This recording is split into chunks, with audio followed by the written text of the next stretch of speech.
Call the meeting to order. Please stand for the pledge of allegiance. Allegiance to the flag of the United States of America, and to the republic for which it stands, one nation, under God, indivisible, with liberty and justice for all.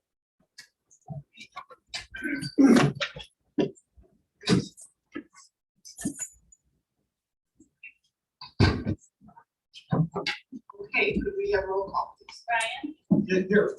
Coco. Here. McCarty. Here. Kirstensen. Here. Finnegan. Here. Turner. Here. Henning.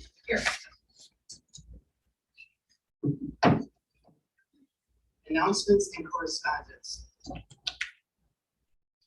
Yes, Madam Chairperson, just give you, provide you an update. At the last Village Board meeting, the board did approve a text amendment for the zoning change to the B1, B2 matrix. They had a few proposed modifications to the recreational vehicle ordinance for clarification. So we are going to bring that back at the next board meeting. Other than that, they were generally comfortable with the RV ordinance. They just wanted some small revisions to the text. Okay. Thank you.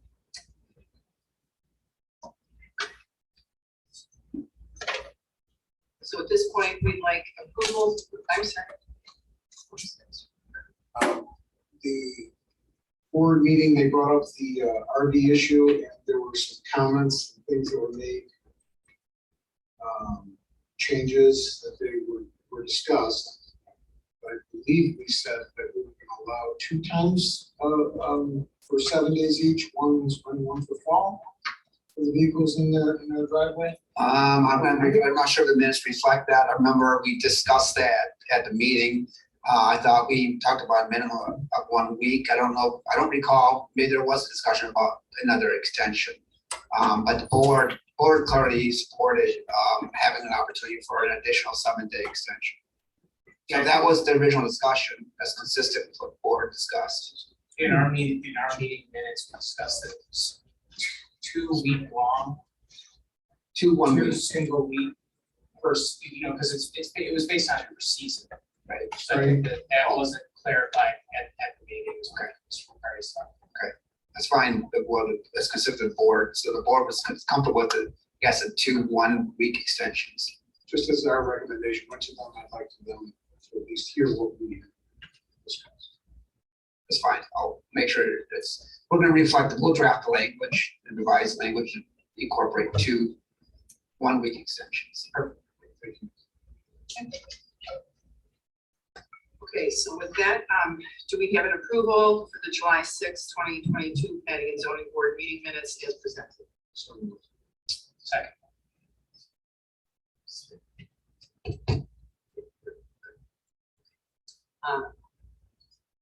Any discussion? Ryan. So I'll stay. Coco. Abstain. McCarty. Yes. Kirstensen. Yes. Finnegan. Turner. Yes. Henning. Yes. Okay. So at this time, we're going to call the meeting to public comment. If anyone would like to have anything to say, would you please stand up? Sign a sheet and then it'll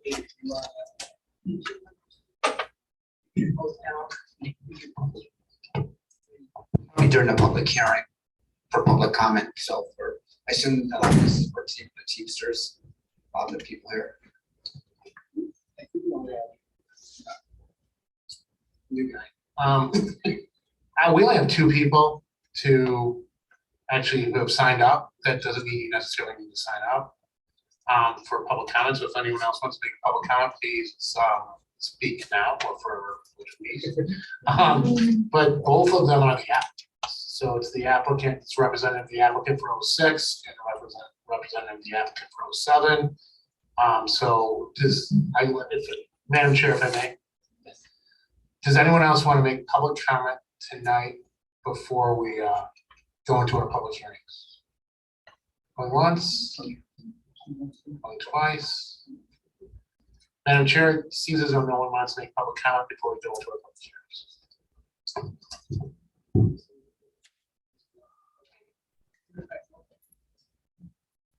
Okay, so with that, sit down. And we'll, thank you. Yeah, don't get to, we'll go to old business. Yes, thank you, Madam Chairperson. Let the record reflect that this is a public hearing heard pursuant to public notice in accordance with state statute and all applicable ordinances. Madam Chairperson, the first case that comes before you is the case of the Teamster Horseman. This is a request of special use for plan unit development and variance. The property is commonly known as 894 Anita Street. Anita Avenue for the record. Applicant is Teamster Horseman. The current zoning of this area is a business park. Regards to context.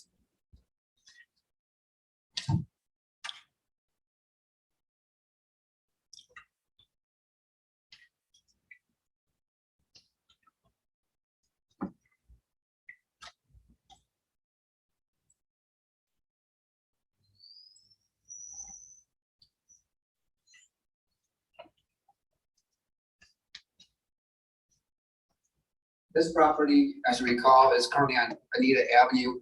The property was previously the Circuit Systems industrial building. Currently, again, as I identified, it's located in an industrial park, the Anita Business Park. The applicant specifically seeking to operate a not-for-profit club or meeting hall at 894. They're seeking a variance and special use. And of course, in section 10.10.3 of the form-based code, there is a current matrix for business parks. A meeting hall or a club is not an identified use. Based on that fact, the applicant does need relief. They need a modification of this section of the zoning ordinance to allow them to use the property. In fact, the applicant has met the staff a number of times over the past number of months. They've actually been occupying the space, and they generally allow them to identify the use, but the properties currently, the space is a suite, which was previously vacant prior to them taking the space. They use the property for meetings, business meetings. They use the property for storage, and I do believe they have a limited number of fundraisers there, but I'll allow them to specifically outline the nature of that context of their proposed meeting hall or club. So the first aspect for this property, again, this is a large industrial building. There are a large number of divided suites or spaces. Currently, there's a cabinet facility in there that they manufacture cabinets. There's also a small wood millwork facility there. I believe there is some limited storage in this property. There's also vacant space. First, in accordance with before, as it relates to the modification of the ordinance, the first thing to consider is a variance. So the first thing that would be required to be modified to allow them to use this property as a club or a meeting hall would be a variance. The first aspect of any variance, finding a fact, the variance is in harmony with the general purposes and intent of the zoning ordinance. Clearly, the property is light industrial, is in the business park, as I've already identified. It contains several large spaces. It appears that the current space that's being occupied by the applicant is sufficient. In fact, the applicant has renovated the space over the past approximately year and made extensive improvements to the space to conform to their needs. Again, currently I've already identified the uses, generally light industrial. There's nothing in the space would generally indicate the property or this use would not be in harmony or would not be consistent with the general uses of this business park. And therefore, we would submit that the applicant has complied with the first finding of fact that's required for a variance. Second finding of fact for a variance is applied to the owners due to unique circumstances, and thus strict enforcement of the zoning ordinance would result in practical difficulties or impose exceptional hardships due to special and unusual conditions. We would submit respectfully that there's nothing inherently unique about the property, other than the applicant has been using the property for the past number of months. There's nothing to indicate that the applicant has caused any undue hardship or any disturbances or in any way has any type of negative impact, not only on its other tenants within this building, but also more importantly, within any other property, adjacent property owners. There's nothing to indicate the applicant has had any type of negative impact on property values around this area. Again, it generally appears that the proposed use is generally consistent with this building and of the general character of this. It's really generally a very low impact use of the property, with exception of when they do have some fundraisers, and we can discuss that. So while there's nothing inherently unique about the property, again, the proposed use generally appears to be consistent with the general character of the area. The applicant, in good faith, signed the lease. The applicant, in good faith, was under the false impression that what they were proposing was a permitted use. And based on that, we had numerous meetings with the applicant and kind of walked them through the process. And that's why they're here this evening, seeking relief from the ordinance. A number of third variants, where before the Plan Commission can support a variance, the property cannot yield a reasonable use if permitted only under the conditions allowed by the zoning ordinance. Again, we've already identified the applicant's been using the property and has been able to use this vacant space. In fact, as I've already identified, and in fact improved the space itself. There's nothing to indicate that this proposed use will have any type of negative impact adjacent tenants. Therefore, we submit that the applicant has complied with the third requirement for a variance. Number 4, the variance is granted will not alter the essential character of locality, will not be a substantial detriment to adjacent properties. Again, generally, this is a low impact use.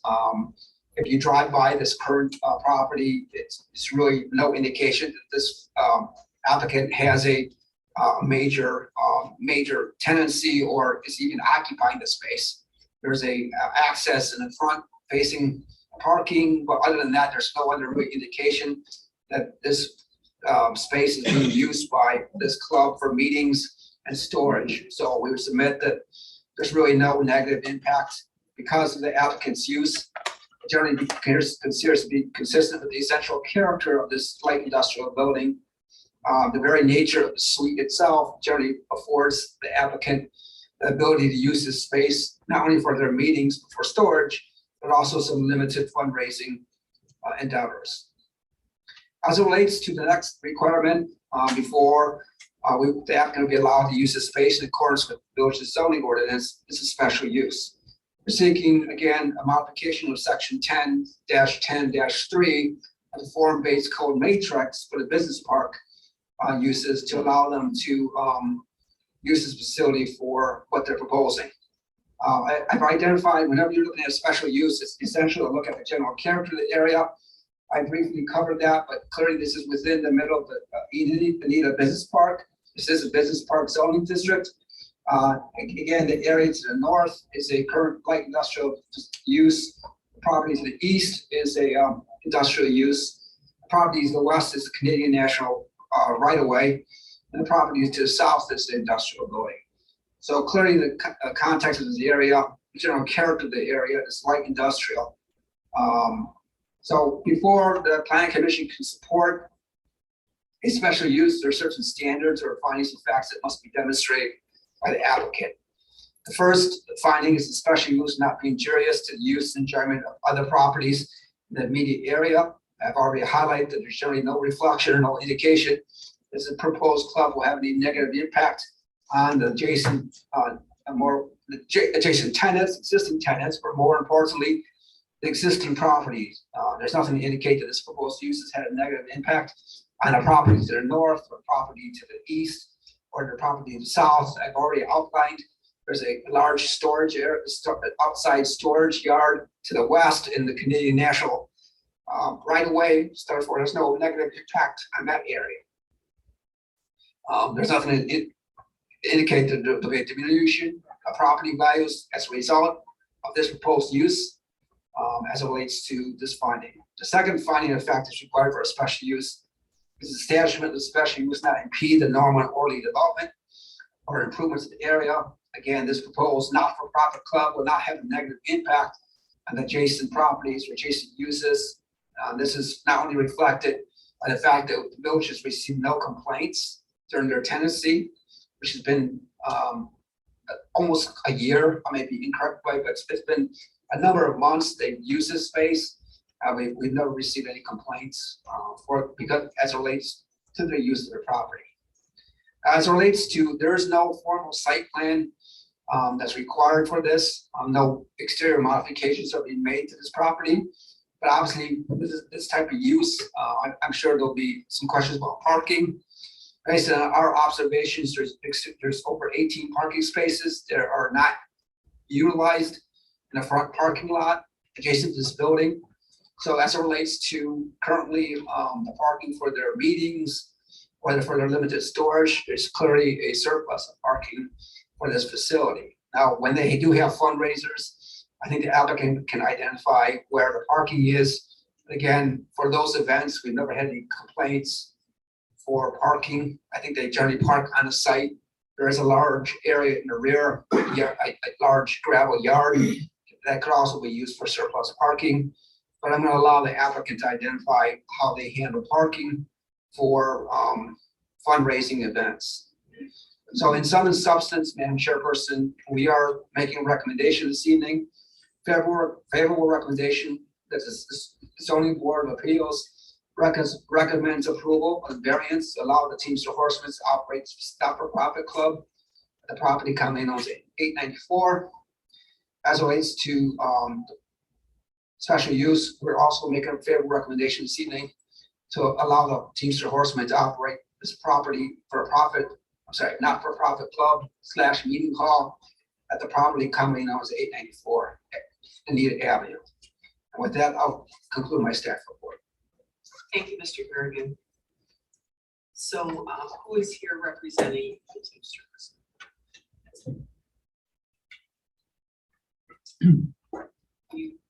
We'd like to swear you in. Yes.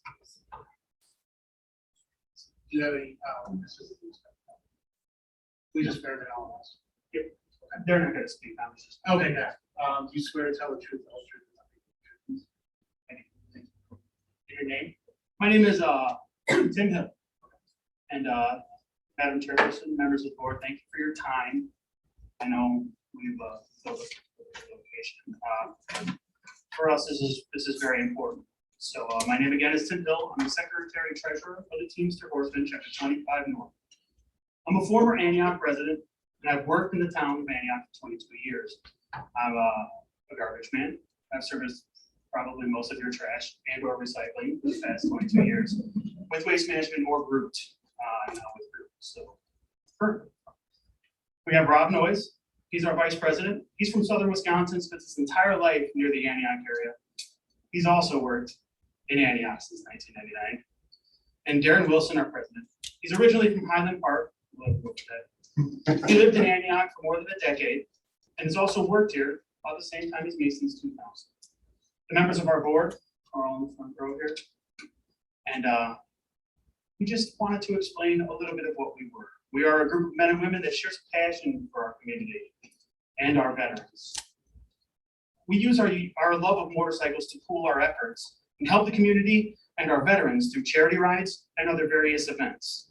We started our charity organization in 2018, the Teamster Horsemen, Chapter 25 North.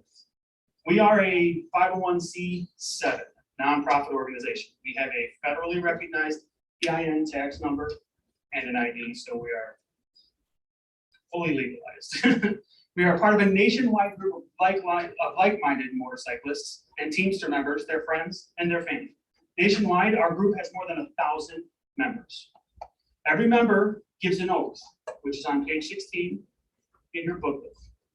It reads, "We pledge that as members of the Teamster Horsemen, we, above all others, shall set a good example and never bring dishonor to this organization or ourselves.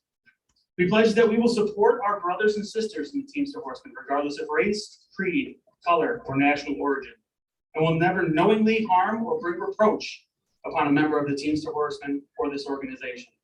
We pledge to combat any forces which would seek to undermine or bring reproach on this organization or the Teamsters Union, and we shall always strive to bring respect and dignity to this organization." Every member stands up and swears this oath to us. These are words that we live by, words that we uphold every single day and will continue to do while helping the community of Antioch. I would really like to give a little bit of insight into the reasoning behind specifically not wanting to be called a club. There are clear and distinct differences, which is why we are so active. When a group of people form a motorcycle club, there is a probability that larger motorcycle clubs, maybe you've heard of, can pressure these smaller groups to become loyal to them. And when they do this, then they are allowed by these larger clubs to operate in an area. They're giving them a placard. These groups are commonly known as one percenters. Not all motorcyclists are one percenters, but if you Google that, what is a one percenter? Google defines it as 99% of motorcyclists are good people, thus implying that the remaining 1% are not. This is a vast difference to what we are as an association. As an association, we don't get that pressure. Clubs never come to us. The larger clubs know who we are when we decide to incorporate as an association, and therefore we lose that. The second difference is the actual incorporation itself as a 501c non-for-profit organization with our tax ID number. Something that most motorcycle clubs will not or cannot do. The differences are important, which is why we constantly have tried to correct the record that we are not a club, we are a non-for-profit motorcycle association. I know it sounds petty, but it's important to us. We have focused our work on the VFW post here, 4551, right here in Antioch. We've raised thousands of dollars for our local vets. Also, we have provided thousands of pounds of food and thousands of dollars to our local food bank, Open Arms Mission. We have supported our law enforcement members with the, especially with the Casper Lauer ride. Casper Lauer was the first officer to be killed in the line of duty in the state of Illinois. And they hold what's called the 100,000 Club ride. The 100,000 Club is a huge charity. So if a officer loses his life in the line of duty, there is a $1,000 cash from this charity. Primarily, really, we donated tens of thousands of dollars through our raffles to our main charity, which is the VFW National Home for Children. On the front, there's the VFW National Home for Children's motto, and a nice little thing this a resident has testified to, a testimonial. Words can't describe my gratitude and thankfulness for the VFW National Home for Children. They give us hopefulness, and they give us peace at a time when we were still at war in our house. So what this is families, there's a town in Michigan, and families of veterans who get injured or killed, their families will be there. There's therapy, it's their own little town, their own little tight-knit community, and it helps their families and their children unbelievably. And it's been our main focus. In fact, we are all taking a nice little ride out there in a couple of weeks. They're going to meet with us. They're going to give us a nice tour of the place. It'll be a good time. You're more than welcome. But we are here to apply for a special use permit to retain our hall. With it, we hope to grow our ability to help the community of Antioch, the veterans and their families, as well as anyone that we have the ability to help. For us, this is just the start. We have events ready to go that we canceled once we got the red tax. So once we got figured out for the zoning, we have a pet adoption event set with Biggie Paws, which is a no-kill shelter in Walworth, Wisconsin. Thanks to some of our members. We have a fundraiser for the Wounded Warriors charity in league with our local VFW 4551 here. We do a charity ride every year, the Teamster Horseman Heroes Ride, which is our primary fundraising, and all of that money has gone to the VFW here. $5,000 at this point. And we will add more. We plan on adding more. We want to be able to be helpful in our community. We have several letters of recommendation. You have the copies of these letters of recommendation. We got one late, so it's in the back. So didn't get put in the lines. And I just like to read a brief one real quick. To whom it may concern, having been in Antioch for 11 years, I have known the Teamster Horsemen for 5 of those. This is a group that stands for community, charity, and brothers that are willing to help anyone. I moved locations in the winter of 2019 It was a Teamster horseman who showed up in full force with trucks and manpower to help me move each and every item I had. They wouldn't leave till it was all done. I have seen great gatherings, the great gatherings that they have provided for the people of this community in a world where there is not a lot to be happy about. This is an organization of people who have given people hope from all walks of life, donating boxes and boxes of coats to our 2020 coat drive that have benefited the Veterans Closet. In conclusion, we know we made a mistake. We made an error when we rented our space. And we didn't do our due diligence. We took the word to somebody that we were going to be out in a good situation, and we now know that we're not. We're trying to rectify that. We want to follow the rules. We want to be an asset to this community. We like to work in concert. We don't want to be in opposition. So we're here to just consider it for us, please. But last but not least, we agree with Antioch's recent resolution that was here. The resolution to support the welcoming, inclusive community pledge. Whereas the Village of Antioch and its Teamster Horsemen supports and serves all residents of the village regardless of their background, and whereas we support the welcoming and inclusive community pledge, we commit to calling out of hate and discrimination when we see it, and whereas we commit to help promote a core American value that no one should be targeted because of their racial, ethnic, immigration, or refugee status, religion, sexual orientation, or other social identities, and we believe the board is correct. Again, thank you for your time and for your consideration. Again, we just want to do what's right. We made a mistake, we're just trying to make it right. And you're all welcome. 894. If we're approved, you're all welcome to our events and to our rides. And it's just Thank you, Mr. Hill. Mr. Ryan, I have no questions. San Filippo? I think the only, question I have, obviously, you do a lot of fundraising. Do you have events there? And where, like, if they are there at the place 894 Anita Avenue, how many attendees typically do you get? Is there enough parking? Before we had the stoppage, we had a local guy from Waukegan. We had a comedy show there. Okay. There was probably about 80 individuals. There was 42 cars or something like that. There's a lot of, I know there's only like the 20 spots out front, but the entire back, we had people in the back. We've also talked to the business owner to the south of us, and he said, feel free to just put people there. Okay. So that's where we've been doing the parking. Again, once we got the rental held off. Okay, and so how many of those large fundraising events do you guys have usually there at your location? We don't know. We were aiming for one a month, Okay. maybe 12. We'd like to do more, but we're not there very often. 30 days a year, 40 days a year, period. Okay.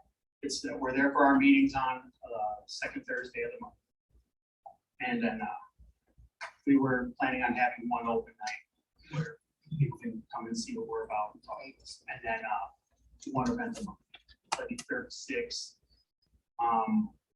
We'd like to hold more, but that's something we were looking at in the future. There's really only 4 of us. All right, thank you. That's all I have.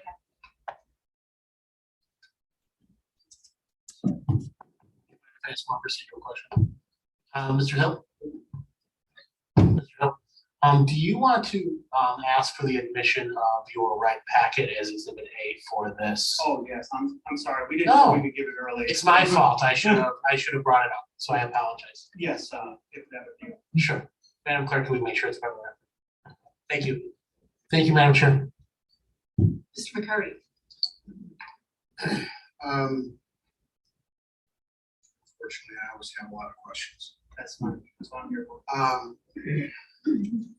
I love to hear that your motto is to give back. I love to hear your mission statements for kids.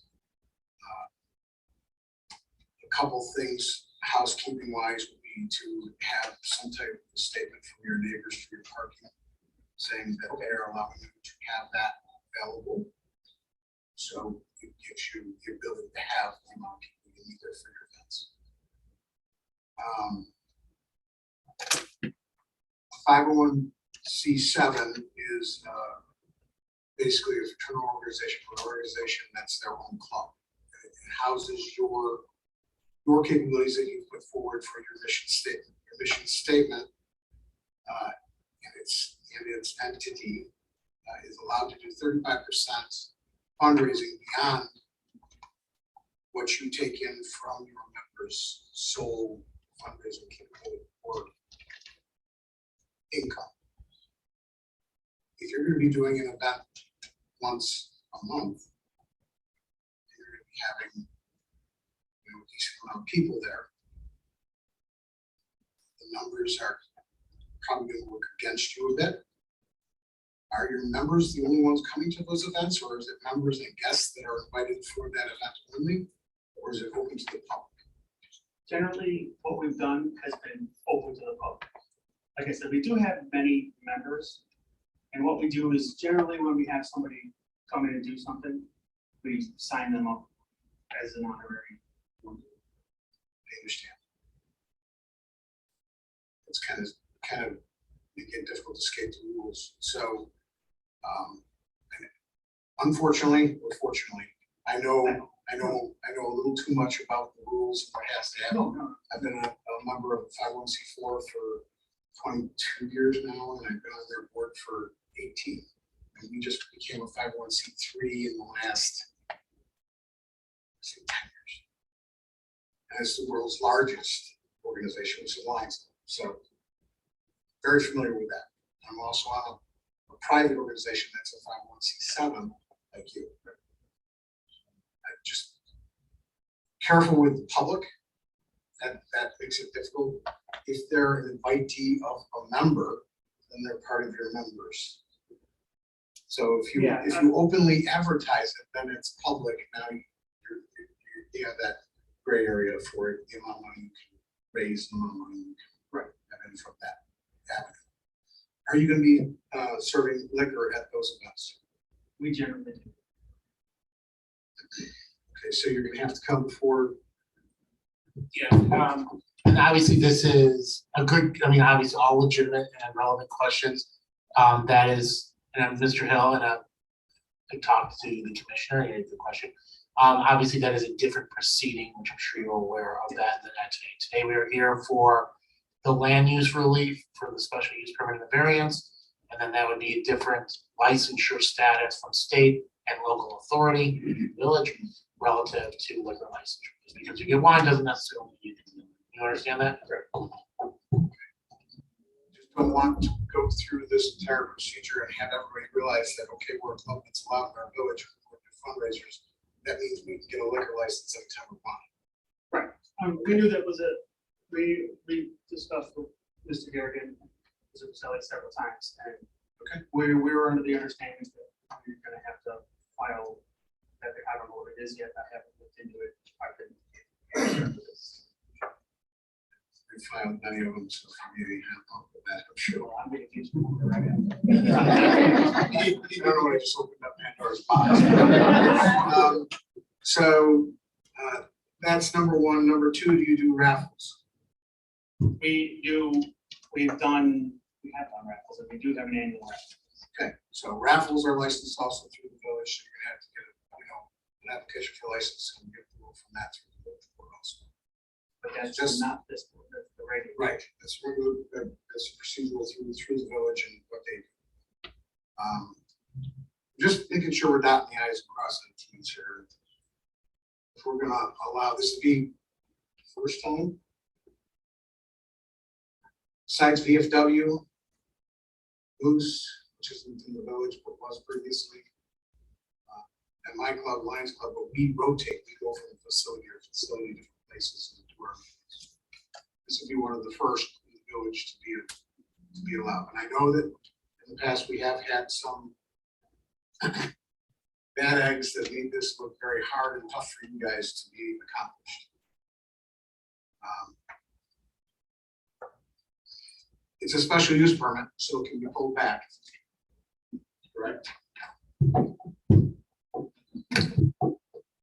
if the conditions that are put on the special use permit are violated, it can be revoked or rescinded. Now, and I invite Mr. Gagan to comment on that as well, but it is, anytime that happens, there would have to be facts that support such a determination. Can we set a date for review?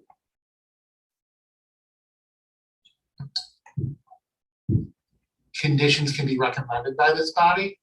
Obviously, Village board would make that. I did not talk to anyone on this board or on staff with regards to a proverbial sunset provision on this. And admittedly, Commissioner, good question. I don't know what the village's either appetite and or history for sunset provisions on matters with regards to zoning are. I know that we did one with regards to business license review. I believe that was about 14 months ago. special use similar. No, I don't disagree. I don't disagree. I just don't know if they're, it's not, I get to, yeah, no, sure. Business application or business license, would they have to apply for a business license also? No, I don't believe so. We do not have a comprehensive business license ordinance that would require them to apply for it. A good question. All other issues of licensure go into the conformity issues, which is the number one thing in Illinois zoning. If you look at the relative case law and matter. But I just don't know the history and or appetite for a sunset provision on a special use permit with a variance attached, because the variance itself, that would not be as, the variance itself is a different type of relief that goes with the unique nature of this. So the sunset provision to me would not be applicable to that. Relative to a special use permit, if something were to come up that they were violating conditions that this board recommended to the village board to adhere to, that would be an ad hoc determination. So in a way, Commissioner, solving your problem, they're always under review, because if they are not complying, it'll get reported back and then it'll be addressed. Does that make sense? Yes. Okay. Yes. So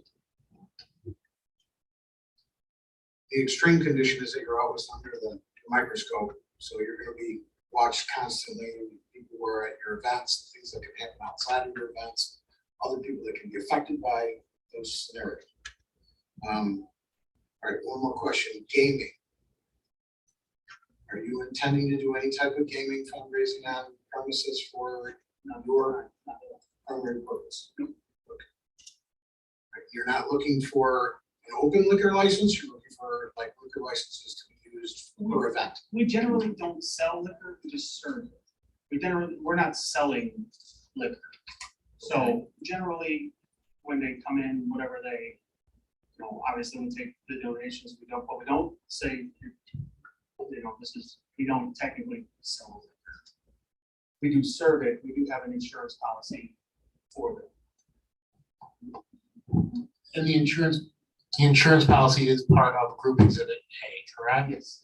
And Group Exhibit A with the insurance policy, just for the edification of the board and commissioner, just because you have insurance for something doesn't mean you ever use it. Yeah. And it is, and I think that was something that me and the commissioner actually talked about beforehand, that it's good and it's always prudent to have as much insurance that you may need, you may want to need. But as anyone who's in the insurance business knows, you really never want to make that call to call on the insurance. So just because necessarily they have an insurance policy doesn't mean that they have either village and or state licensure for liquor, and the representation has been made on before the board that they are not intending to get videotaped. Then I would implore you to apply on a per event basis for a liquor license, whether you're serving and or selling, so that you're covered at least within the body thereof, to make sure you're in good standing. A per event license, would that be something I can just come to the front and ask for separately? It gets voted on by the board. Right, and that is something that gets voted on by the board, and obviously if there is any conversation with the Deputy Liquor Control Commissioner, or others that may provide some insight on proper licensure or use. What we'll do is, and I guess I'm opening up Pandora's box, I will make sure that we get you in touch with the right people for liquor license issues. Because this is kind of a land use thing, well, liquor's important, Right. we're more in the land use area here, but all good questions. Let's get you in touch with the right people if this does go forward, to make sure that you have all the rest of the, let's say, collateral licensure. Does that work for you, Mr. Hill? Absolutely. Commissioner, does that satisfy Yes. your questions? Excellent. Madam Chair? Yes. Yes. Ms. Carson? Ms. Madigan? And Mr. Turner? Mine agree with her as well. I think, I did like the idea of the sunset piece of it, but our attorney already has addressed that, and you guys are well aware of how that works.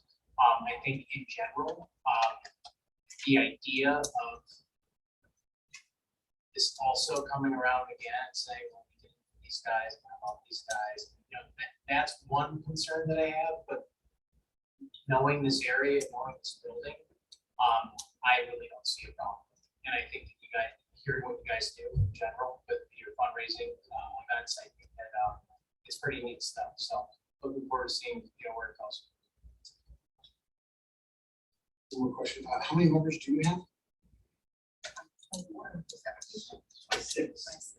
26 members in our chapter. Like I said, we have members from our mother club, which was started in Bensonville. So the Mother Club was in Benson. The mother club is in Bensonville. We have chapters everywhere that there's teamsters. And overall, we have over 1,000 members. My father was a teacher for 42 years. There's a mortician. We apologize. Figure that one out. The majority of us are garbage. The majority of us have. Whenever they went on strike, they stopped everything. Oh, 2003. I was there in 2003. It was a good time. Right. Well, thank you, Mr. Hill. I think that, as an association being separated from a club, I'm really very happy about that. I think that's terrific. And the work that you're doing is amazing. And I shouldn't cry because I'm the chairperson, but my brother was in a club and he's not here anymore. Did a lot of good. It's He did. I'm sorry. Okay, so with that, wipe my tears away. I need a motion. So I will make a motion that the PCB recommend approval of a variance to allow the Teamster Horsemen to operate a not-for-profit, I don't know what it's being called, the club, organization, meeting hall, Organization. fraternal organization, meeting hall at the property commonly known as 894 Anita Avenue. And I'm looking at, that's PZB 22-06. Do we need to bring those separate? Let's do it separate. Okay. The motion is made for one, let's do it separate. I'll second. Any discussion? Mr. Ryan? Yes. Sam Filippo? Yes. Mr. McCarty? Yes. Ms. Carstensen? Yes. Ms. Madigan? Yes. Mr. Turner? Yes. Vegas, yes. Okay. And I need a second motion. So I'll make a motion for PZB 22-07. No, I'm sorry, that's wrong. This is still under PZB 22-06. That the PZB is recommending approval of a special use to allow the Teamster Horsemen to operate a not-for-profit organization meeting hall at the property commonly known as 894 Anita Avenue. Mr. Ryan, any discussion? Mr. Ryan? Yes. Sam Filippo? Yes. Mr. McCarty? Yes. Ms. Carstensen? Ms. Madigan? Yes. Mr. Turner? Yes. So with that. Okay.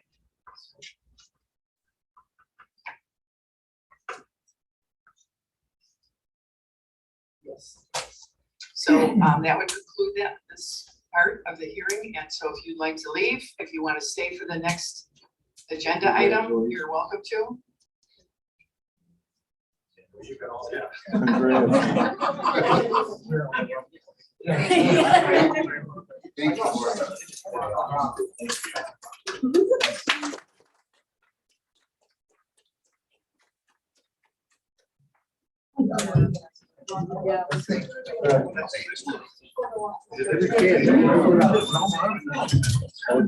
Thank you.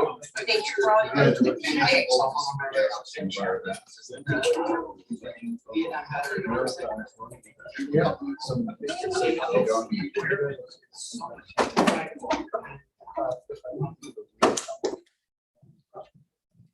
You guys have like local page and stuff, how do you, get it out about this? I thought I saw something in there.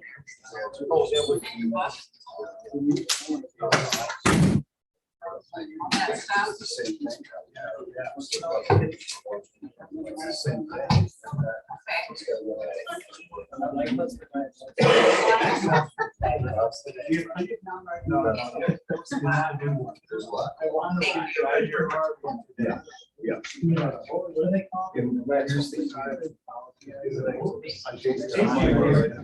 Okay, well, thank you very much. So now we're gonna move on to PCB 2207, concept plan for self-storage facility of 5 acres property commonly known as 22458 West Route 173. Thank you. Yes, thank you, Madam Chairperson. This matter comes before you this evening on an application for a concept. Again, this is a concept where, and I'll kind of explain to you the very nature of a concept plan. But this property is commonly known as 22458 West Route 173, 2207. The property currently is actually zone B2.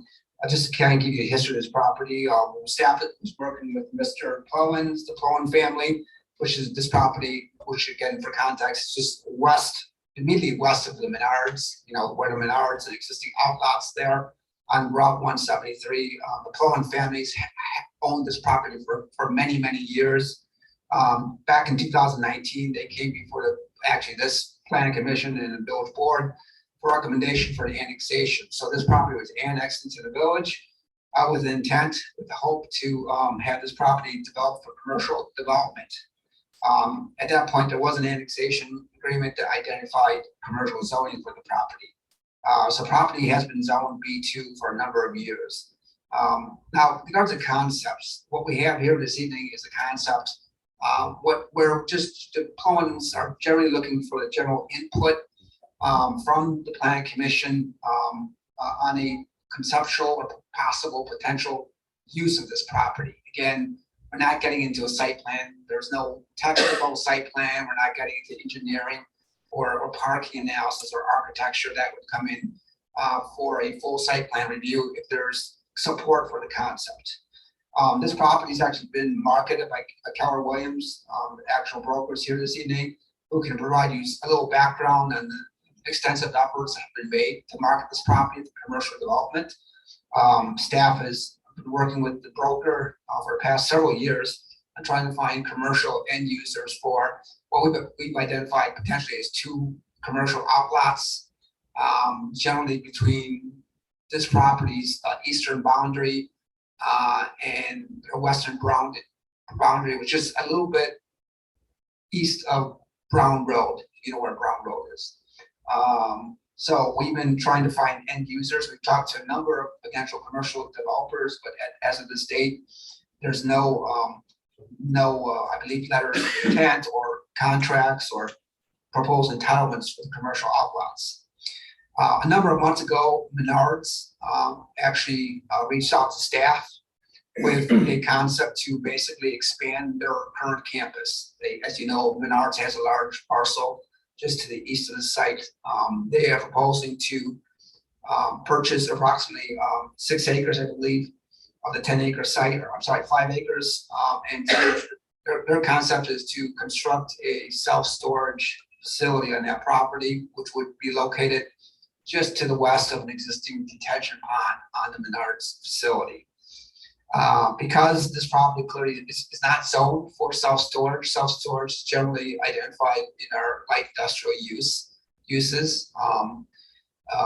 This property, there will be support for that concept, would have to come for a future plan and development to give them, again, some flexibility and relief from our zoning ordinance. As you know, we actually have a fair number of self-storage facilities.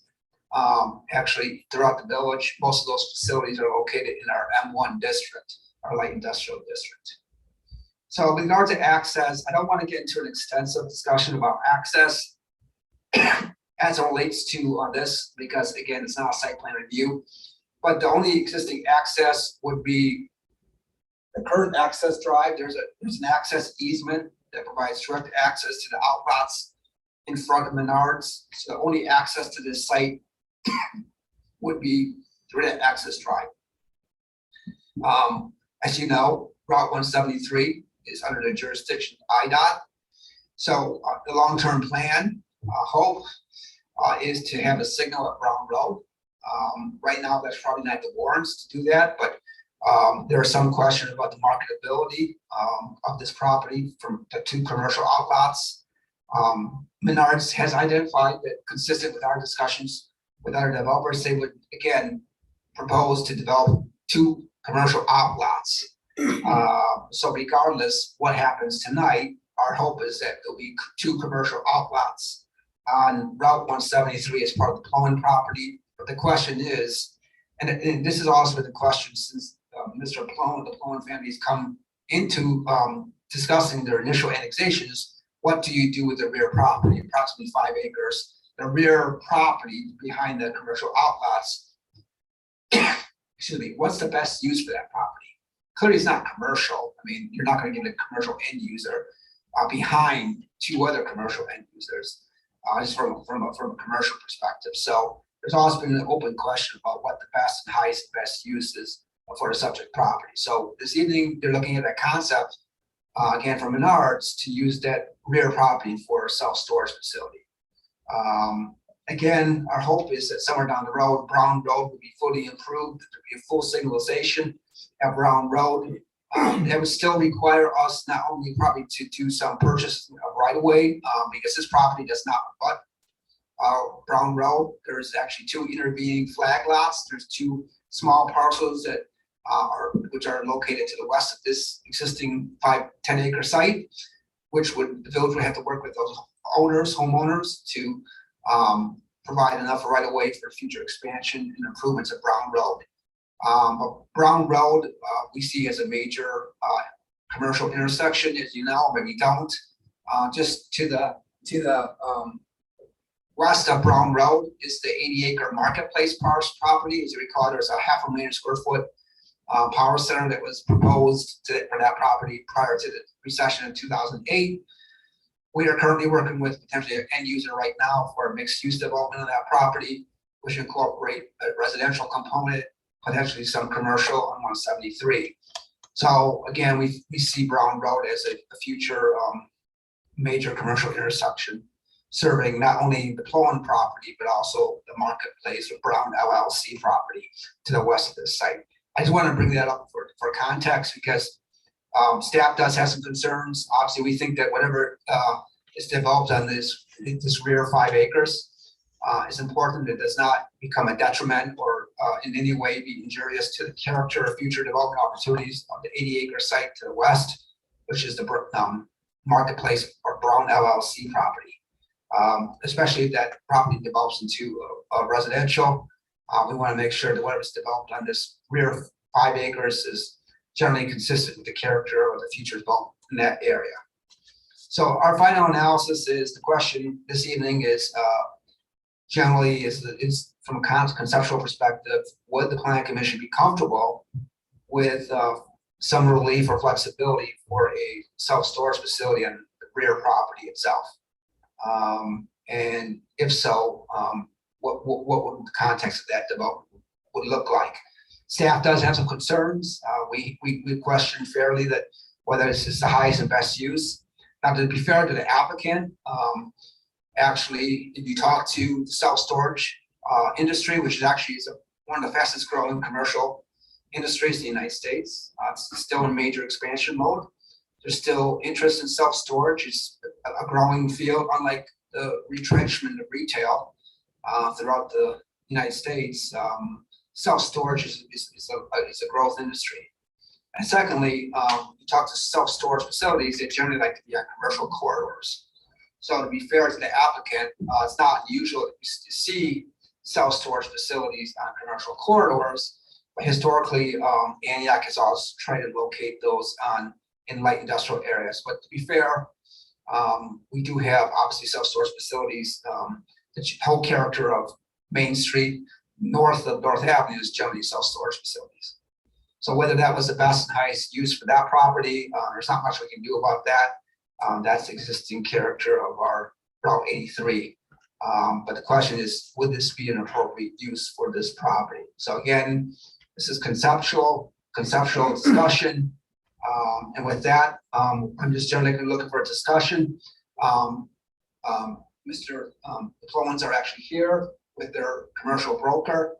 It might be appropriate to also get a history of the extensive efforts that have been made to reaching out to commercial developers, and we might get a perspective of how challenging the commercial market is right now based on the extensive reach. We've reached out to numerous commercial users for this property, and there appears not to be a lot of interest until Brown Road is fully signalized. So with that, I'm going to do my staff report and maybe turn it over to the Plowman team. Sure. Yes, one in, one.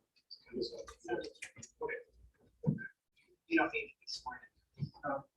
Please. Good evening, Commission, and thank you for hearing us. By no means, well, it's a very tough act to follow. My name is Jim Clowen. And then you're Lori. I think we had some communication trying to figure out some recapture on this property, which is a whole nother issue I'm sure you all need. And then there's brother Bob. This is Bob, and this is Brian Barrett, the broker who has been mentioned a number of times by Michael. I was working closely with Michael on us market this property. So again, it's I hope in some way that this topic is obviously, again, a tough act to follow, seeing what we saw earlier, but in some small way, this idea and concept can also help a number of citizens of the village of Antioch, be they the people that you mentioned earlier with the RVs and, you know, how when they could have them out, when they could have them in, maybe even some of the Teamster horsemen where they want to store their vehicles, you know, during the winter. There are a lot of ideas, a lot of ways that storage can be important for the development of the village. I'm not a storage guy, but I've become convinced by Menards and what I've researched about that this is actually probably is very close to a very good, best, and fine use for this property. Besides the fact that we're not having any luck doing anything else with it. However, do I have a little bit of time? Yes. I don't want to. A little bit. Okay. Well, I just want to say, I mean, I was so moved by the Teamster Horseman presentation that we also have a long history with Antioch. My grandfather ran Jim's Men's and Boys Wear in Fox Lake for more than 30 years. And he was on the Lions Club, actually, as president over there. And the family, your good family friend and attorney is Andy Lynch. And he was very active, obviously, here in Antioch for many, many years. And we bought this property. My parents bought this property on the advice of those people from the area and my uncle, real estate agent, who said, this is going to develop in the future in Antioch. Go on, this is a good place. So that was, Michael said a long time ago, it was 50 years ago that this happened. And my parents have since passed away. My brother and I and my sisters inherited it, and now we think it's finally time. Maybe not time for Brown Road, we know that, so that's taking a little longer. But we have been actively trying to market this property, and we, as Michael said, we annexed to the village on your suggestions. In 2019, we thought it would be smart to get into the business district. You guys, you know, it seemed like we have more marketability. We've worked with the village in recent years to bring in some kind of development. However, as was mentioned by Michael, our options are really limited for the parcel. The retail environment has changed substantially. You may know this or not, but back in 2008, and that period, for 4 years, this property was under contract because everyone thought Antioch Crossing was going to continue west. And there were big boxes, the Kohl's and the Petco's and a number of others that were going to come in there. We all thought this was going to be what was going to happen in the future. But clearly, things have changed in the retail. You guys know this more than we do. We're not, developers, but we've seen it, what's happening. Now we're struggling even to get small commercial people interested in those outlots. And those are visible outlots on 173, but without the access, either direct or maybe through Brown Road that Michael mentioned, it's really has been very difficult. And we're not developers. We can't, splitting the property up and saying, well, we'll sell you the front lots and then we'll see what we do with the back lots. We'll sit on it. We just want to basically sell it and get the best development out of it. And Menards, by the way, would be buying the entire piece, not just 5 acres. They would be developing the 2 outlots in front and selling them off. They're not in the interest of putting their own facilities up front. Yeah, that's a Houses good is in point. the back. Yeah, good point. So they would buy the whole property. The concept that we're looking about, storage would be in the back, and they would develop it in front outlots and put, sell those off to commercial, something that be acceptable.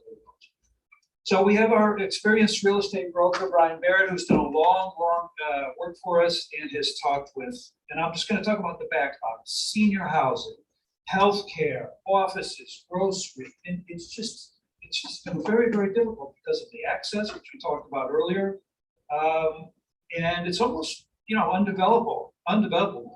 So we were we got some interest in the front outlots, but again, they really want the access from 173. We have granted in our annexation agreement access from Brown Road if that project ever happens. And we thought maybe we sit on the property until that actually happens, but honestly, it's been many years, as you probably know, probably more than 20 that project has been talked about. And who knows, maybe that's not even the best place to put a stoplight. If you drive over there, I mean, it's going to take a lot of work. Because it's on a hill, you're going to have to do a lot of work there. But we did find this option that makes use of the property, the rear of the property, the front of the property. It is a business that is a clean business, light traffic, professionally managed by a good corporate citizen, who you guys all know, Menards, who has the highest interest in keeping their neighborhood around their store presentable, in good shape. They got into this business recently. They only have about less than a dozen of these in some neighboring states, but they're beautiful. And it's the whole concept of self-storage has changed completely. It's not the barbed wire, with the chain link fence, and it's not something you necessarily want to put out in an industrial area, because we do have some information, very interesting. I'd love to have a minute to read that to you from people at Menards, which talks about how now, who uses that? Now, can we do that? Because we're almost there. Yes. It's no, there's something even additional, because we asked them for additional comments, and I just think if Bob could read that for us, that'd be wonderful, and then we'll wrap it up. Couple of thoughts. Okay. Read it. First, the emphasis on all of these should be developed in outlets, which is not economical without some development of the rear portion. They have focused on storage use, but it is really ancillary to their outlet development. The remaining lot is undeveloped as a commercial development has already stopped. You know that because they own hundreds of acres of land, but self-storage is not an industrial use. This is the point, and it is a service provided to the public for a rental fee. It's 100% retail business. That is why it's being put in commercial corridors. The Menards facility has a high concentration of small business owners who use the units, and they put money back into the village by shopping locally, storing their goods locally, And then, the other main point on this is that Menards is, would be ready to move pretty quickly on something like this. They could conceivably have, tax revenue coming back to the village by the end of next year if this is all approved. So, we kind of stumbled upon Menards. Our smarter brother-in-law said, hey, why don't you talk to the, Talk to the neighbor. talk to the neighbor, and we never really thought about it, with all the marketing that we've been doing, with Brian. They kind of control the access road in front of our property anyway. It made sense. They don't have to go to Brown Road. And we think, based on what we've seen, that it's a very nice facility, all inward facing, low lighting, not impactful for the people behind. I mean, I know that's a giant statement to make because there are people who don't want any development along that corridor. We just kind of run out of options, and with the economy heading where we think it's going, many think it's going, it could be 2008 again, where we were this close and didn't, and this is not about us necessarily, but I think this could be the linchpin for the rest of the property to develop. And contrary to what, might believe about it's being not aesthetically pleasing, I think you'd find that it is, and that it would not, it doesn't have to stay a storage facility forever. So if somebody's interested in 3 acres and they want to, buy from Menards 5 years from now, 10 years from now, because Brown Road is this major commercial corridor, Menards would certainly be open to that, from what we understand. So there's a lot of things that we're hoping that we can come to you and appeal to get this thing moving. Just to add to what Bob said, to wrap it up, the interesting thing also about this is that Menards will develop this self-storage and the front lots, but they're not asking you or IDOT for Brown Road. They can do all of this without Brown Road, and Brown Road can continue to be the project for the future. And I think that's very attractive about this, because that can give this lot a life and businesses and contribute to the community. They're the only ones that are willing to spend up to $5 million on getting pad-ready outlots out front, the road extensions and the storage facility, and because of its landlocked nature, that's probably why it hasn't been developed and won't with anybody else.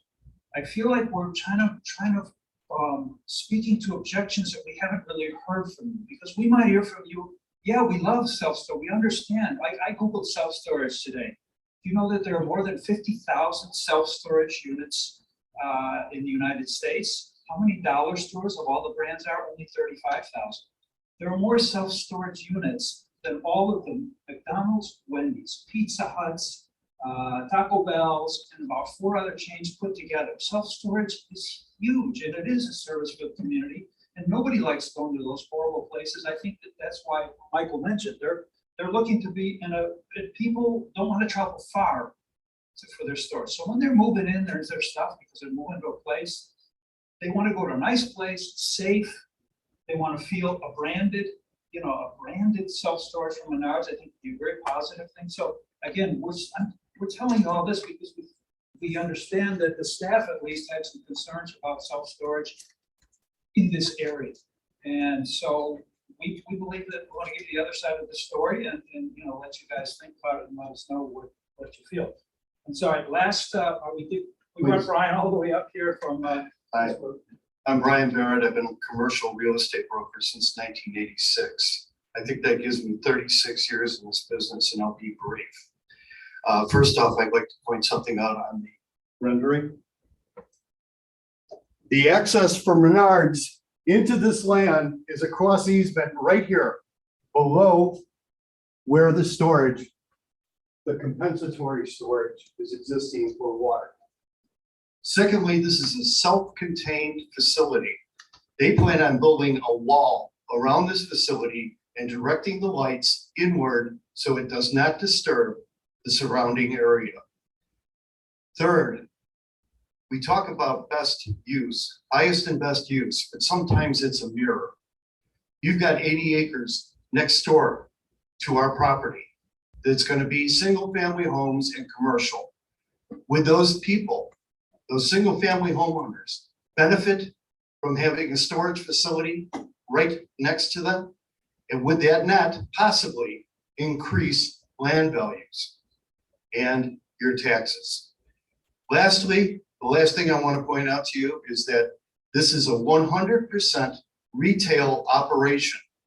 And as we have secured some outlot freestanding retailers on Route 173, they have sat idly by without committing because we have no access from that road except for going through that easement that I talked about. Therefore, we're talking about something that can be considered highest and best use in that it's designed the correct way and benefits not only the community and Menards customers, but possibly the new development, which will become a little bit more valuable, hopefully, as a result of people moving into their homes and putting their boxes in something right next door. Thank you. Thank you for all that Any time. questions for us? Well, we'll find out. All right. Any discussion? Mr. Ryan? I have a question for Michael. I'm trying to completely understand that piece of property. So that piece of property doesn't go all the way to Brown Road. There's Correct. another, There's two, I think around 60 feet of area. There's two families that own two it's a flag lot, literally. So there's two homes in the rear Yep. on Hieronymus property, and there's two very narrow parcels that literally divide the Clowen parcel from Brown Road. so there's in other words, like a strip of land. Correct, that's correct. Okay, how was that strip? I think it's 60 feet or 60 and 20 or 60 and 820, yeah, it's like less than 100 feet. Okay, so you're going to parallel each other then? Correct, Along that, correct, that road there. correct. Okay, so that way there, technically those houses in the back, then their property runs all the way to 170. Exactly right. They have basically property all the way to 173. Okay. Okay, and then the land to the west of Brown Road. That's a marketplace. It's 80 acres owned by Brown LLC. Okay, which is just, It's a company, Everges Development. Okay, so what's planned for that now? Well, we're working with potentially a developer. It's a very preliminary discussion. I think the general concept is that you're not gonna see another power center there. Clearly, that world's gone. You're not gonna see another 500,000 square foot power center come and locate there, okay? That's simply, that world does not exist anymore, okay? So I think realistically, from a plan perspective, what we're looking for is mixed use, clearly commercial on 173. We still want to see commercial on 173, but we think that the balance of the property could be used for some type of residential component. Whether that's townhomes or single family or multifamily, that's not solidified yet. Okay, you don't have anything with you tonight that shows what's north of that 80 acres on the north side of that we can look at here. North of that property is the Silver Lake. I'm sorry, Silver Lake, right? Okay, so there's There's a subdivision, unincorporated subdivision out there. Okay, so in other words, That's the only property that could be developed, the 80 acres there. okay. That's residential to the north of it. Correct, that's a unincorporated residential development. It's been there for many, many years, Okay, pretty much all around the lake. okay.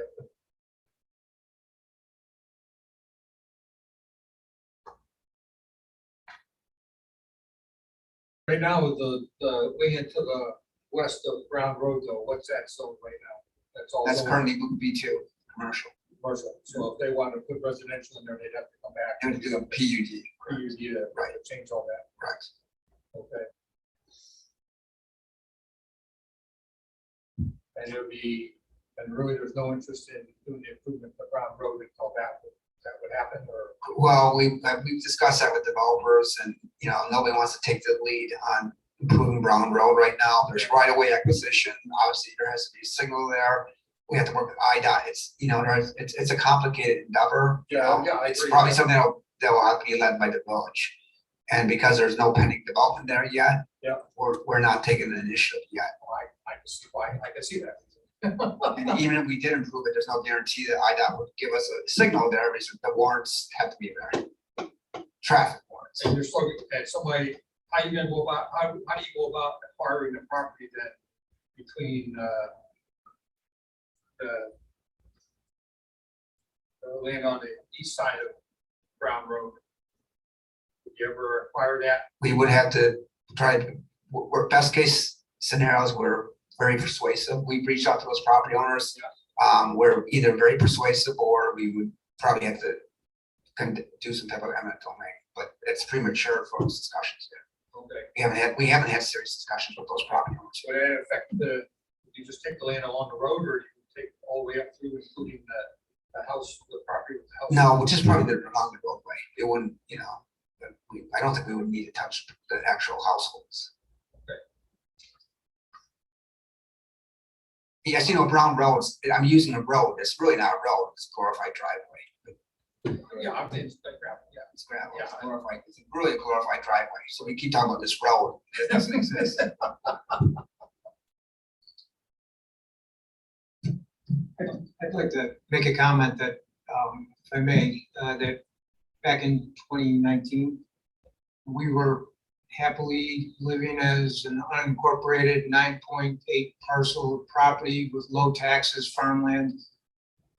We agreed to be annexed for the prospect of developing, we're not developers, but for the prospect of selling the property and being contiguous to the business district, we thought it was the right decision to make, and that's why we're here today after 3.5 years of trying to come to the best use for this property, and what we would be offering it to Menards would be below what we would like to have gotten from the property. This is not to pull out a violin by any means. But we think that this is the best opportunity to sell the property at this given point. Thank you. Thank you. I have a violin. I would point out to you that I've done extensive marketing on this. Well, in excess of 400 packages have been sent out with regard to this property. And I wanted you to know that because the retail climate is a little bit more funky now than it used to be. And in excess of 400 packages going out on this property probably demonstrates to you that we should take what we need. Ms. Sanfilippo? So I'm just looking at this, the drawing that we were given here. So there's like about almost 1.44 acres behind, is that right? Right, I'm not sure. That's concept, yes. That would be probably the retention. Retention, yeah. That's the retention. Retention for that property, right? Okay, And then, right, and then Silver Lake sits behind that? No, well- or- it's Silver Lake, I guess the eastern perimeter would, yes. So I mean, my question is how visible this is going to be. It wouldn't, well, when there's From- development, you wouldn't see it from 173 once there's development and outlots. So the outlets, so what I'm looking at again, which I understand is just a concept, there's 2 outlets being proposed, and those would be where exactly? Right in front, would literally, In front of the store. correct, In line with Okay. the other outlets Correct. that are out there. Storage here. Okay. So this Outlot right now that's depicted on this drawing, number, is that 8? 6, 6. That's the, that's the car wash. Right, no, 6 is your water detention, which is next Right. to Menards. Yes. Outlot number 5 is the car wash. Outlet number 4 presently is your tire repair shop. Right. Outlet 3 is what, that's a bank. So there will be 2 outlets just to the west of the detention facility. But right now, I mean, Menards has proposed to buy the whole parcel. There's no interest in those outlets that we know of, or They would develop them and sell them. They believe, they don't have small businesses. It would make them pad ready, so somebody could come in and Uh-huh. It would be site preparation. They would entitle the land. Right. Right, okay, right. Utilities, road. So there would be 2 outlets, they both approximate a little bit more than 1 acre, they have drive-throughs, most likely. Yeah. The problem has always been, how do you get into them? Right. And it doesn't appear to be a way to get into them unless we go through you and IDOT, which could take a year easily to get approval to move ahead. Therefore, the developers look at other sites and say, we have alternatives, we can't wait. So this that abuts to the outlets, is that the back of the storage? What is that I see in the blue? That's the front of the storage. So they would have their entrance to the storage. Here's the Menards, here's the access road. They would extend the access road, not all the way to Brown Road. And their entrance to the storage would be right here after the detention pond. And this road would give access to these 2 outlets. If I'm explaining correctly.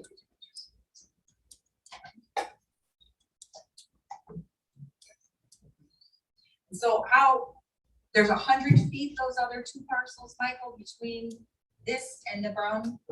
Approximately 100 feet, there's two lots, approximately 100 feet. So it's visible from the Brown property, would it be, or, I mean, I'm sorry, this storage proposed? yes, it would be And they're directly, looking at the back of the storage. correct, yes, it would be visible. Which is I mean, there's ways to gonna be- mitigate that, the Is visibility. there room to do that? Yeah, we could do landscaping and hide it. the property is heavily wooded Right, right now. So right. you go down. Yeah, as soon as Road my husband and- heard about it, he was, oh no, you know, all those trees, he wants to keep all. So We can leave those trees along Brown Road, yeah. and well, they're not ours to leave, but they're, Yeah. I'm sure the owners of the flag lots would want to keep those, because they don't want to look at that Right. riding down. And so, yeah, I Private mean, road. I think I have a concern, you know, with that, is it going to be harder to market that Brown property with this being there? Does Antioch need another self-storage facility? There, put it out there. I mean, I feel like we have quite a few storage facilities, so I don't know. Have that information if they're all full to capacity, or if this is something, you know, the best use for this property. So I guess that's all I have for now. All right. Mr. McCarthy?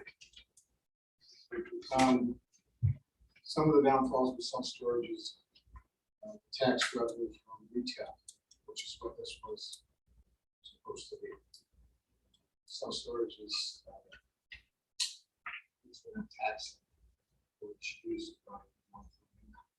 it's only taxed on real estate profits. What's it say? The tax would be only on the real estate property and its improvement. It wouldn't be on resale or retail sales. The auto operates as a I retail don't think that's correct, sir. business. We stand with Menards, who states declaratively, this is a 100% retail operation. Therefore, it is subject to sales tax also. Because rentals really don't incur sales tax. I The think you rental have to rentals on- pay tax on a retail storage unit. I don't, Mark, no, you don't, I don't know. I never sold it that way when I I'm owned it. not positive. Yeah, well, we'll look into this issue and we'll get back to it at the next one. That's a concern is the best use, and the best use again with the the tax for retail, and having that tax come back to the community to be used for the community. And the only thing I can say on this is to possibly flip your water detention to the front and give a nice view going into the storage facility versus just a back of a brick wall. Just gives a little more a pleasant view up front with nature, so on and so forth. Hopefully, we've always required everybody over in this commercial area to be brick, and that's something different too, because they can put metal buildings into storage that's available by code, by ordinance. But since it's going to be a PUD, so we can specify that, we can dial that in a little better.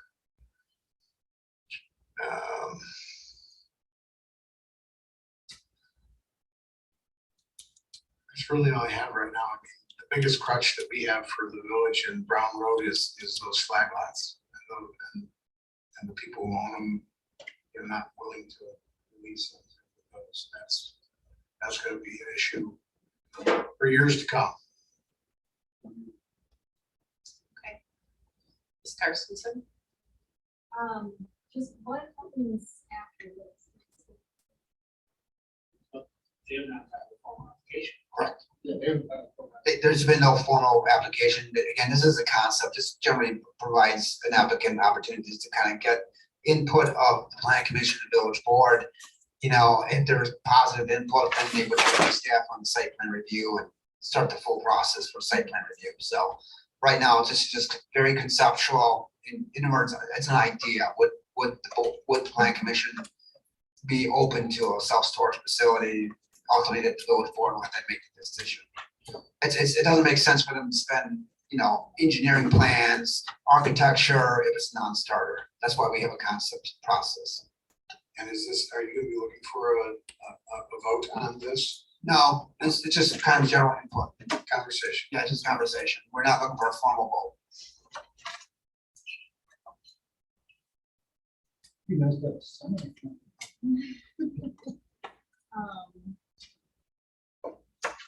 Yeah, I mean, I think it's great. I don't know if it's but I do feel it's We can't hear you. sorry.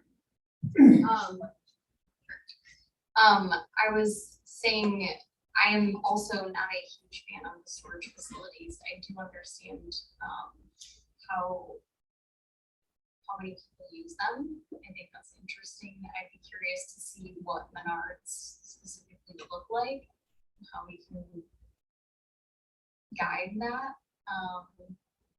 But I do feel pretty well landlocked here.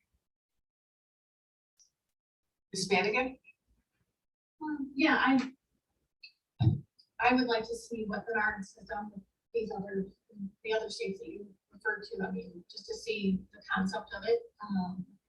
And then again, what percentage Menard has customers that standing customers that come to them all the time that would use those storage units versus it's almost like a business or builder or somebody in the trades that would use those facilities versus independent homeowners using. And I agree, we already have a independent. Actually, these are just single units, correct? It wouldn't be, or would it potentially be for recreational vehicles? We understand that they are units, but we may have vehicle parking in that as well. From the What look, we've seen is individual units. well, from the look of it, it has 10 by 20s, which is a one-car garage going around the whole facility. 10 by 15s on the west side. Probably 10 by 30s on the back side. The purple is your 10 by 20s. The orange is like a 10 by 12. The browns are 10 by 15. The back end, the greens, those are 10 by like 30 or 40. The angled parking, that's all for trucks or RVs or boats or out storage. The front blues, those are probably the 40s, so 10 by 40s will be out front, 10 by 30s in the back. So that gives you kind of an idea of what their unit mix is. And typically, you'll have a few business owners in there, but most likely it's not going to be heated, it's not going to be tempered, it's not going to be cooled. So you're not going to have a complete use for a business to run out of these. It's going to be more for single unit users and renters for their stuff. George Carlin's skid on stuff. But perhaps recreational vehicles too. Oh, definitely. That's what this parking is on the angles right here. Those are all recreation. That's all I have. Mr. Turner? Okay, so, I'm an energy consultant, and some of the private equity firms out there are some of our largest customers, and you guys are correct. Storage is booming, it's crazy. I've traveled all around the country trying to reduce energy consumption in some of these facilities. So I get it, and I feel for you guys understanding the landlocked piece here. But I struggle with, when I've seen traveling all over and visiting these facilities quite a bit, is spot and where it's going. I struggle with the amount of space there is on 173, and I think some of the commissioners have already spoke to what the hope, and I think the process, what that would look like, what would go there, and the tax dollars, the revenue that would come back. But I do feel for you guys. I would question, have you guys, is there a way for you to reach out to the other storage facilities around just Antioch or in the area? I mean, are they fully maxed out? Are they 50% occupied currently? Like, is there a big need or use for this currently today in Antioch? I guess that would be a question that would be interesting to answer. We left that to the business manager, Menards, and they felt that there was a market for it, especially something more high-end, in commercial areas, something where people. Fenced in, you can see the RV. So we, again, we're not storage people or land development people, which is a problem. We just want to, get the best use for this difficult piece of property. We'd love to get you guys to retail in the back and all of the revenue and taxes on that, but, just don't see anybody interested in that. So if it sits empty for another 10 years, we're all going to do it. But anyway, my point is, we believe that Menards as a company has done their due diligence and wants to build this because they know they can fill it up.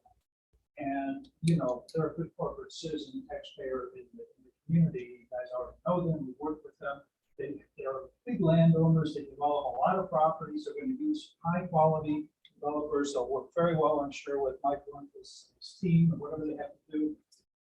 I mean, I just think it's a real interesting, and they're going to be wanting to keep their neighborhood nice. They really believe in this, self-storage. So I know there's some concerns. I know we all have this image. I do too. I've used these, we've all used self-storage, but the industry is changing, and as Ann was pointing out, it's growing, it's all over the place, and we believe that maybe this would be a good example for some of the other self-storage people in the community out on 83. Hey, we got up our game too. We've got to look better. We've got to, invest something into these units. This is just maybe an opportunity for you to guide the structure and the appearance of future self-storage. Because Menards is going to go past anything we require anyway. And this won't be the last self-storage asking to locate in a commercial area, because as Menards points out, people don't want to have to drive into an industrial area for their storage.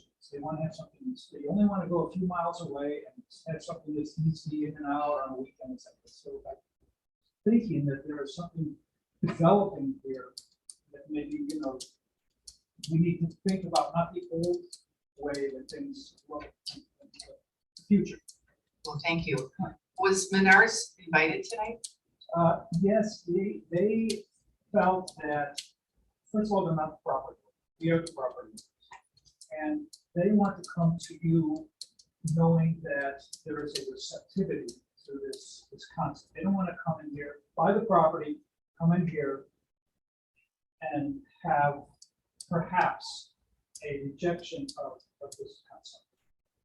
However, if they know that there is from both you and the village council, a acceptance of the concept, they're gonna be, working with you very closely. So this is the idea. We are still the property owners. I don't know if we did it the correct way, but, we can't really bring in someone who's not. I understand, but there may be questions that some of the commissioners might have liked to have asked Menards.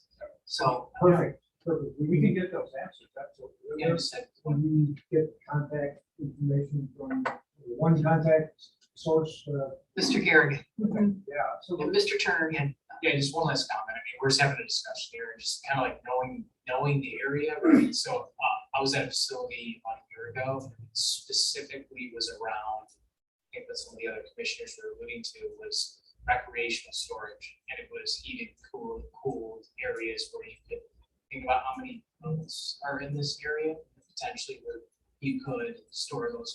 I mean, so I think just in concept, that might be something that may be a little bit easier to sell. But just again, it's completely up to you guys, just a recommendation. store your boat without having to winterize it. Potentially, things like that, It would help with your energy, well, it would actually give you Well, some it would- kind of energy consumption. I just, yeah, just the thought, but, that's all. We can ask them. I mean, I'm sure they're very open, they're very interested in this. They're market driven. So if somebody wants to store their boat there, they're gonna come with you with a design that reflects that. But they're market driven. They're not putting up a storage facility because it's speculative. They've got people that are prepared to use this facility. And there's one other thing I'd like to point out to all of you. We love this guy. He's good. Thank you. Yes, yeah, he has helped us through a number of possible potential ways to not. I talked to him more than my wife. Problem. All right, well, thank you. What, can I ask what the next steps are? Because I will certainly report back to. Mr. Garrigan, And where how do we go? Well, I think at this point, I think you have some general, I think that, at this point, we'll probably go to the village board for general concepts. I think there's an opportunity to have some additional architectural, just have Menards provide some additional architectural. Unless I'll defer to the commission if you'd like to see this come back, look at the architecture, make you more comfortable. But again, it's just really for general discussion. I think at this point, I would probably recommend it goes to the village board. A little more detail, I could advise the board that, there was some concerns about whether this was the highest and best use. I think I heard that. But I thought if there is support for a storage facility, then, I think Menards may want to look at some of the things that were raised here, making weatherized, making it, climate controlled, maybe looking at some opportunities for climate controlled storage of boats, things like that. There may be some opportunities to really step up their game for self-storage. I think architecturally, I looked at a facility that Menards did in Carmel, Indiana. It was all CMU block, so I think there's things you can do architecturally. I'm confident we can work with Menards on the architecture. But I think the general question is there support for the use? I think that's the biggest question. Is the use is really the huge question. I think design-wise, there's things you can do to maybe address the commission's concerns, ultimately the village board's concerns. That makes sense. Okay. One thing I can say is that there is consensus among our family right now. And I can't say that will be the case down the road, but when and if Brown Road ever gets developed, it's just one of those things where you think the opportunity is right now with the neighbor and the, I think it's right to the village too. But ultimately, but My last comment is this. We got a parcel.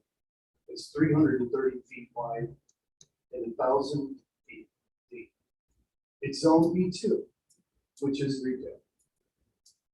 This is a retail component being put on the back of the lot, out of sight, and will generate sales tax Whereas I can't think of, with 36 years of experience in contacting over 400 contacts, who is going to go back there to sell a product?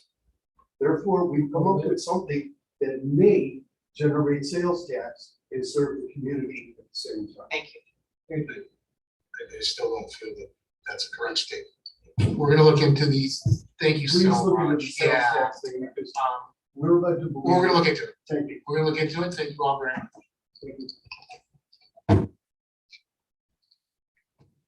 Okay, with that.